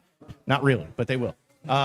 Few of these chats say shout out to Judy Jacks, little old lady, Hogs Wild, love y'all. So she is one of our, we have a lot of great listeners and watchers. She's one of our favorites because she will pop up wherever we're at. We'll see her at games, and I think what she said, she had an addiction to us. She does have an addiction. Yeah. So that's cool. She's awesome. But we appreciate her coming out and hanging out and being here at Blue Ember for the entire time, even too. So that's always very sweet. She always apologizes for coming and talking to us, and it's like we talk all the time. It's kind of nice to hear from somebody else for a change. We welcome that. So yeah. We really hate it when people come up to us and say how much they like us and listen to us. Yeah, it's the worst thing ever. But shout out to her. Also, I meant to bring this up. A Cubs fan who's been a member for 5 months says, "Gentle fellas, I love sports, and my 4 boys have no interest. They are 10, 6, 5, and 2. Any advice to get them excited? Love Inside Arkansas team. Have them watch us all the time. That'd be cool. Get them excited that way." Obviously, I'm sure you've taken them to some games. I feel like going and seeing it in person is a little bit different. Anytime they're able to, here's what I would recommend. You take them to a game, especially baseball is very easy for this. You take them to a game and wait down the first baseline. The players will come and sign autographs, take pictures with you, do whatever. That usually helps because then you at least give them someone to look up to, give them someone to be like, oh, hey, I remember that guy. And I think that's helpful. Other than that, man, I don't know, because I think whatever your kids are into, you kind of just have to get behind. But as long as they have something, you know what I mean? Like if it's not sports, if they're like super into, music or whatever, lean into that. I think sometimes you just have to follow your kids wherever their passion is. But as long as they have some type of passion, you'll be all right. Or have them come to Blue Ember and hang out with Malik Thomas because those are some kids. Crack a few beers with them too. Like a beer will help, I think. 5 years old, yeah. We ain't condoning it now. It's amazing what you become open to if you get sauced. Yeah, so just get them a few brewskis, man. They'll probably liven up a little bit. Yeah, brewskis, maybe a pizza, and they can just start screaming at the TV. It's like, that's not holding. Let's see some other ones here too, because I know a few of these we talked back or already talked about. Let's see, because Cal fan was also saying it's his social media talking about Malik Euan. He doesn't owe us anything. He does if he told you he was going to give you something. I'm about to say that. Right. You can't just set it up that way and do Right. that. Hey, he teased the announcement. Now he's got everybody on the hook. They're waiting for it. Yeah, So but yeah.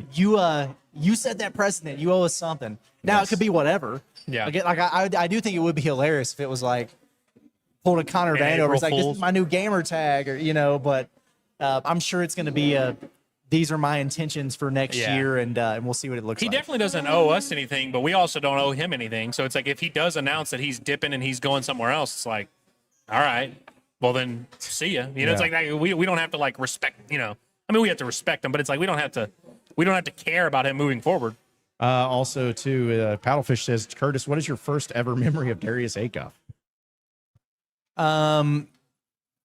Maybe I should take this from the standpoint of as a Razorback, because I just watched him play a lot on the UIBL and stuff. But I will tell you, my first impression of Darius Acuff wasn't great. It was at that practice that remember we went to over the summer. It was kind of our first view of the team up close and in person. And right as we got in there, I can't remember if he like knocked knees with somebody. It looked like he got a little bit banged up, but he did nothing the entire practice. And that was before we had kind of gotten to know that he's just like a stoic demeanor type of guy. And he just wasn't really saying much. He was just kind of like head down. And I'm thinking, what's going on here, man? Does this guy even care? What are we doing? And very quickly we realized that wasn't the case. But I do remember, because we go into those practices, man, I take so many notes, and I just had page after page after page of notes when we walked out of there. I had nothing on DJ Wagner because DJ just is who he is. Like, there was nothing new to say. And I had very little on Darius Acuff. And I was like, well, that's kind of weird. And we felt that way leading all the way up until, I guess it was when we went to Hot Springs and watched the tip-off tour. And he was starting to pass out buckets out there and, throwing the lobs and everything. That was really kind of our first realization of, oh, this dude might be different, actually. But yeah, my first memory, my first impression, I didn't think he stunk or anything like that, but I was like, this Malik Thomas dude might be on a different level, We used to definitely have conversations about who was going to be better between him and Thomas, and it was a completely fair and normal conversation. Yeah. Yeah, for sure. Yeah. Well, I know you asked Curse, but my first one was at that fantasy camp with Cal that they were at. And I would always, like, looking back on it, I didn't think anything of it, but looking back, he wasn't as engaged as some of the other players into the whole thing, which I don't blame him. But it was kind of like, yeah, that dude just wanted to play ball. He did not want to deal with all that stuff. So, he's ready to hoop, yeah, man. Yeah, looking back on it, that's great. Also love Razorback fans for this. Like, Jeff just comes in, it's like, Tom Izzo's getting money from an Arkansas company. He's doing commercials for Bad Boy. Isn't Bad Boy like a Detroit thing? Did I make that up? Well, the Bad Boy Pistons. Yeah. Oh, but I mean, like, I thought Bad Boy Motors was like a Mowers. I thought that was like a Michigan thing. I don't think so. I think pretty sure it's Arkansas. Huh. But- Maybe the Bad Boy Pistons is why I think that. Yeah, could be. Yeah. Maybe that's why he's doing it. Yeah. It all connects. All connects. Let's see. Hickory Hawk says, Curtis, JSJ, JJ, and Abdu are going to be so fun to watch. Is there any scenario where Sealy has a bigger role this year? Not sure. I see a path to his minutes, but think he could help a team. He said a team, not the A team. team. A team. Man, it's hard to say. I think it depends on how Arkansas shapes its front court and what the weight room looks like for him this summer. Because when he was playing after the bye week, when they went on the road to Mississippi State and LSU, one of the things that struck me about Sealy was I thought he looked big out there. Like he's got the height, he's long, he's athletic. And if he is a guy who kind of take on a hybrid role, contribute some at the four, give you some versatility at that position, I could see it. But I'll admit that it's not just about the freshmen coming in, but if you also bring Billy back and you also bring Carter back, it's going to be hard to really find those minutes there, even if you deserve them, like if they're warranted. So I think it kind of depends on how the rest of the roster shakes out. But let's say that one of those guys, like let's say Carter moves on or whatever, then yeah, I think there could be a pathway to Sealy helping you. I'm not saying he'd be like a breakout star and it's going to be a starter or whatever, but I could see him being in the rotation. He was almost there this year. Like they tried, but Cal just wasn't quite there yet. And the thing that he always says about Sealy, Malik Sealy, for those who are wondering, is that he's gifted. He does things that you can't coach and his instincts are great. Man, he's athletic, but that the game needs to slow down for him. And the only way that happens is by playing. He's played some now. Hopefully he takes a step forward next year. Also, too, like, and I'm not like hating on Sealy at all, but man, I'll never forget seeing him in that game against High Point when he came in for the first time because of foul trouble, and you could tell it was just the moment was way too big. And it's not, he's a freshman. I mean, I don't expect him to, but it's one of those things that, some guys are just a little further along, and he's not to the point yet to where he needed to be this past year. So we'll see. A few more here. Again, folks, we're here live at Blue Ember Smokehouse in Rogers. Appreciate everybody listening in and tuning in. And a reminder that tomorrow is the last day to get your Easter ham orders here at Blue Ember, whether it's the Rogers location or any of the other 5 locations across the state of Arkansas. Say it again? Easter hams. When? Tomorrow. Tomorrow's last day. Okay. Well, tomorrow's the last day to get the orders in. You pick them up orders in. Saturday. Yeah. Okay. Yeah. I knew that was coming up soon here, and there's been some debate in my household about what we're gonna do. Which side of the debate that are you on, or do you want to reveal? We have a specific place that we usually go on Easter. That is not here. But then I also really wanted to do this over the holidays, and we wound up not doing it. Now I'm interested again. I also kind of just want to cook up my own feast. So I don't know, but we're gonna have to make a decision tonight. Yeah. I might be hitting up that Hot Springs Blue Ember for an Easter ham. No. Well, listen, maybe. Well, if you want to do your own thing, then you can at least get the sides because you get the mac and cheese and the tater salad and all that because that's available here at Blue Ember as well. So, all right. Like it's just from Jacob. He's like, new Inside Arkansas shirt. His long are so arms from Curtis Wilkerson. That was a great one. That's a great one. Yeah. Listen, I have had mix-ups and gotten some words backwards that have been a lot more egregious than that, but this was a funny one. Yeah. It's good. Now, one of these days, we'll have somebody that's going to be out there that's going to just make a compilation of all of our slip-ups that we've all said, and then just put it together and make a highlight out of it because it happens often. But hey, when you're on the camera and you're talking into a microphone hours upon hours every day, this just in, but you're going to probably slip up a time or We got two. some oopsies, Yeah, some major oopsies. I mean, I even said reach around earlier today. That's true, yeah. I mean, there's just really today. no reason for me to say that, and it just kind of came out. Yeah, At least you called yourself out right away. It's true. Yeah. Yeah. We have the pauses hit pretty quickly after we say those things. Let's see. Also, Austin says, having a rough day at work, but you guys keep me going. I'll be in Fayetteville soon once Gracie gets me a house and gets me in a house there. So, yeah. I like love that. Austin. We'll let her know to get on it here. Yeah. Yeah. So, because apparently when I was doing my Sunday Scares, I think Austin was the one that said something about, hitting up Gracie. And then the next day I was talking to Gracie about it too. And she loved the fact that somebody, she's like, so somebody wants to buy a house in the chat from me? I was like, yeah, we can't speak for all of our chatters. I'm like, so Austin's cool. But I was like, some of the chatters, if they came in there and they said that, you may just want to, do a little bit of, maybe a clearing the call or, in a text or whatever before it happens. But yeah. Also, shout out to a Cubs fan. He says, Jonesboro Blue Ember getting me a ham. There we Awesome. go. Love that. There we go. Love that. You said Blue Ember because I read it. I was like, Jonesboro be getting him a ham? Yeah, I mean, he'd be getting them a ham at Blue Ember. So let's see. Heartbroken Hog says, for the parody accounts, it's always April Fool's Day. This is true. Yeah. Yeah. I hate that. Let's see. Also, Courtney says, what would you think about Jai Hines from Seton Hall? He's good. Yeah, he's really good. This was a guy who, when everybody was tuned into the Peach Jam Championship last year, when JJ won, he was on the other team and was a big man for them. And then it was like the next day he reclassified and went to school early. And he's a baller, man. He had a heck of a freshman season. He's going to be one of those dudes who, year 2 is crazy good. Now, I kind of challenge people on the pod this morning, okay, if you're not Team Samto, that's fine. You can say that, but I humbly request that you then give me who you want instead. That would be definitively better. I'm not saying that Najee Hines would be that guy, but if you brought that up, I would be like, okay, we could kind of have that conversation. He's a good player, man. And he was a reclass because that's something you get a little bit concerned about in the front court. I think it's all right, this dude reclassed. We want him in the SEC in the paint when he's supposed to be a high school senior. Well, this is a guy who's an example of why that could work. So for everybody who's on the Paul Osarui train, who's the 5-star in 27 that Arkansas is trying to get to reclass and everything, you have an example there of this working out. And he's kind of a beast anyway. But the other thing we were talking about Mo Sela from Georgia Tech, and it seems like he might be headed to West Virginia. Well, if he goes to West Virginia, that helps you in getting Osarui should he reclass. So there are dominoes at play here with all these things. Also, Washburn Idols has Super Chase as beverage of choice, alcoholic and non. Ooh. This is just, I guess, one of those random questions. It's crazy that I know I can answer Andrew's alcoholic question before I can answer my own. That's impressive. Yeah. Go ahead and answer my alcoholic question. Well, go ahead and answer my alcoholic and non. I feel like you should be able to do both of those. Makers and Coke. And then you just remove the makers for non-alcohol. I mean, that's Yeah. pretty much what that's pretty much what we got. From Sonic, most likely, but yeah. Yeah. Yeah. Sonic should start selling makers and Coke. They start selling They those should. seltzers for a little bit. Remember those? Yeah, Yeah. I do remember those. Yeah. I do remember those. I guess it's tough. I mean, they have drive-through daiquiris and stuff, down south.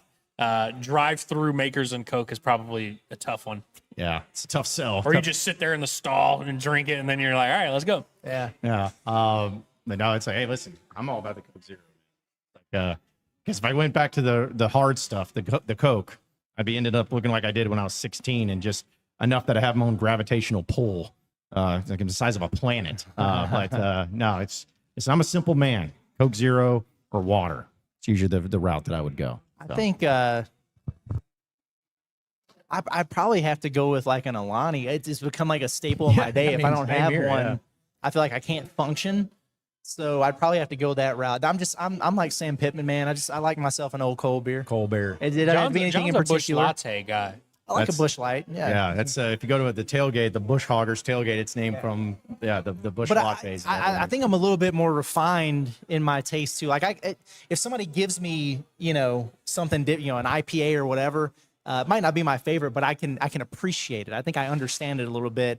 We had a representative of the Razorbacks who led us astray when we were in Portland with a Yeah, drink that was recommendation, though. That was It rough. was like drinking a pine tree. Yeah, but yeah, it's like, you know who you are out there that did that. It's almost like he was doing it on purpose. So a few more here as we're live from Blue Ember Smokehouse here in Rogers. Oh, Austin also says that Gracie is on it. She's helping me out a lot. Well, great.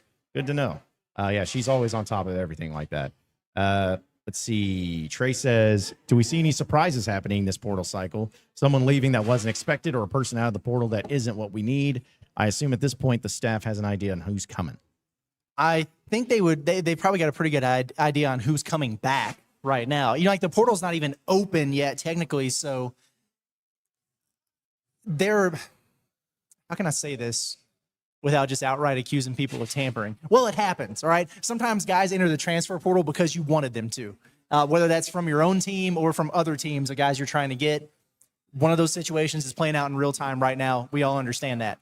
But that's not to say that somebody you weren't expecting to enter the portal enters and you go, oh, wow, that changes my priorities there. So that could absolutely be the case. I think it's more likely that it's way more likely that Arkansas winds up getting somebody that we're not expecting to become available or expecting them to get or be in the running for than it is for somebody to leave that we weren't anticipating. Like who could leave where you would really be like, oh my gosh, I just can't believe it.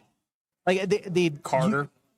but I could believe it. Yeah, I guess you could believe it. Like if he's looking at 4 or 5 wings around him. Now, like if Billy Richmond went to the transfer portal, that would be like excuse me kind of deal. But if he, declared for the draft and somebody gave him a 2nd round guarantee and he's like, look, man, I'm just going to go while my stock is higher or whatever. I don't think that would be a stunning outcome there. The only other way to look at it, I think, would be we're so front court focused right now in the portal that if like their first move was to add a guard or something, we'd probably be like, oh, okay, wow, I didn't see that coming. I know that, we got one from Sharkasaw, Super Chat. Appreciate it, man. Says, get the transfer portal app running, and Eric Parnell from Fairleigh Dickinson is extremely intriguing, if nothing more than a depth piece. Eric Parnell from Fairleigh Dickinson. I got to look him up. Yeah. The numbers must be there. I love the analytics. Yes. This app is going to have to just become my go-to. I'm not going to reference anything else. We're not going to talk about Ken Palm. Nothing. We don't care about any of these other numbers out there. It's going to be the Shark and Sap. There you go. Love that. Also, real quick, I just saw this from the New York Times. They put out and they asked a bunch of assistant coaches in college basketball the top 10 jobs right now where it stands in college basketball. Like not like any job, not like or just open jobs. Just any job. Okay. Right now. Who do you think's number one? You probably can guess. Duke? Yep, Duke's Definitely number one. Duke. There's a tie for 2, which I think is crap. Kansas and North Carolina? It's Carolina and or Kentucky. Kentucky. Oh, Carolina okay, and Kentucky, which I'm like, that's Then stupid. Kansas. Then Kansas, correct. It's in there at number 4. Number 5 is UConn. Fair enough. Okay. Number 6, Arizona.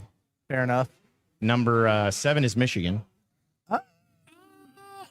A little high, but I could probably have them in my they're top doing 10. well right now, but it's like I don't know if that's like historic. I mean, they've been good historically, but like I don't know if they're. This is I don't know. this is where it gets off the rails. It's another tie at number 8, Florida with Texas. I wouldn't have Texas that high, but No. And then UCLA at number 10. Michigan State just doesn't exist as a program anymore. Apparently How not. would, people don't how view would, it as a- how would UCLA be number? They can't even get 15 people in their stands. Yeah, Because- that's Is just it like because a John history. Wooden was That's good just there? John straight up, Wooden. because Kareem was really good there back in the day. Yeah, it's like it's like putting Indiana basketball still up there. It's like, well, they were good under Bobby Knight. It's Right. like, oh, okay. Yeah. Well, in that case, so Which I saw on John's screen, by the way. Michigan State and Arkansas were receiving votes. We they received some votes. up Okay, that's next good. on there. yeah, That's good. Yeah, so as long as you're in the receiving votes, who knows? Maybe next year you can move up the list a little bit. Continuing on there, but folks, yeah, it's been awesome being out here at Blue Ember Smokehouse. Always appreciate them having us out. First Wednesday of every month, we're going to be live at Blue Ember here in Rogers. And as a reminder, too, is not only to get your Easter hams, but also to be sure to check out this great deal where they have free refills when you get the black cups. We have purple ones, but if you get the black cups, they're $5 each. But for the entire month of April, anytime that you come in with those black cups, you'll get free refills, and you only have to buy one drink for the rest of the month. So be sure to check that out at all locations across the state of Arkansas at Blue Ember. So, fellas, before we roll out of here for the day, any final thoughts? Well, yeah, I have one final thought here. Because Ryan says Arkansas is a similar program to Arizona. If you ask me, Arizona isn't close to a blue blood. We just are we blinded by what they're doing right now to where we saw them at number 6 or whatever, and we're like, oh, okay, sure. Really? Are we certain that that's where they belong? Because they've had one good year here, and now they're in a Final I'm not Four. certain. The thing I would give them is that they haven't. When's the last time a coach has gone to Arizona and sucked? I'd have to look up their coaches. Like, to I be feel like you honest. have a very Sean high- Miller didn't suck, but he. No, Yeah. well, I mean, yeah, and he had his issues, but like they won at a pretty high level there. I know he didn't necessarily they didn't have deep tournament runs all the time. I feel like it's a very stable job, and it's got like a good enough history. To be number 6? I don't know. Well, it's another one of those things where it's like they don't have the historical, relevance that UCLA has, but they have like enough of a historical footprint, and I'd say over the last 20 years, they've been about as consistent as any program in the country. Like they haven't really had bad years. I don't know, 6 is probably a little high, but I think Arizona's a really solid job. Yeah, I think they're pretty high up there. was just looking at it. They got the one title in 97. They were the runner-up in 01. They've been to 5 Final Fours. They've been to 12 Elite Eights. So they sound like Arkansas. Yeah, so I think there's a lot of similarities to it. Well, I don't think Arizona and Arkansas are on completely different, levels at all.